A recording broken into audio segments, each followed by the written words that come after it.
Hey folks, welcome to Horsemanship 101 again. Don't need my little assistant today, so we're going to just hook our lead line onto the door here, just so we got attached to something. Couple of things I've talked about in previous videos. I actually did talk a little bit about right and wrong ways to hold a lead line.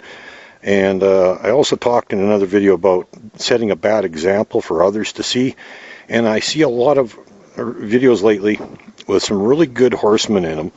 And I mean, these are old timers that have got more experience than I could possibly ever imagine. But they do something that I think is really dangerous. Certainly, you know, maybe at their skill level, they're capable of doing it safely. I'm not going to make judgment on them. They obviously have been doing it that way for many years. But I think it sets a bad example because people will... what I see, one guy, he was actually using his lariat.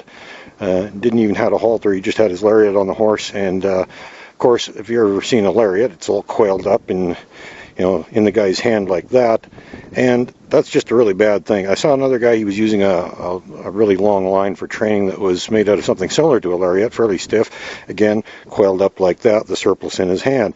Now, if you're working in a round pen, it's not a huge issue because the horse can't go very far, so you can kind of control it and keep it from, getting wrapped up and pulling on you.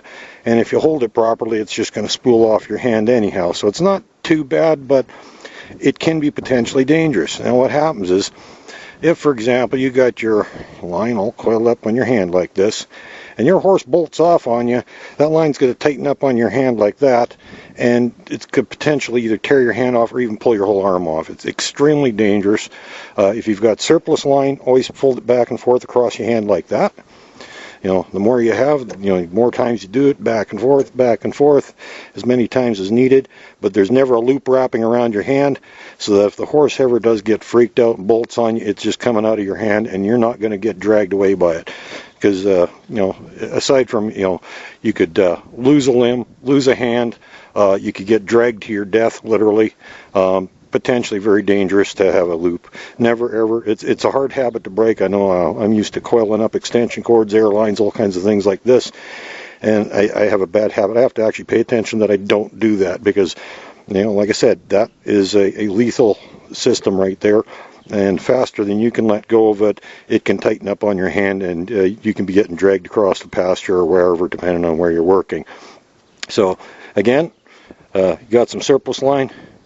Back and forth, like that, as many times as it takes to use up what the surplus, and it never goes around the hand, and if anything ever happens, it gets yanked out of your hand, and you still have your hand. So it's all about safety. Just a little thing. Like I said, I see some very well-schooled horsemen that know what they're doing, setting a bad example by looping ropes around their hand. I also see a lot of people that simply don't know any better doing that too. So remember, if you want to keep your limbs intact, keep yourself safe, not get dragged by a horse, never wrap your rope around, always loop it back and forth like that, so that there's never any risk of injury. Safety first, folks. Take care, go have some fun, and go play with your pony. Have a good day.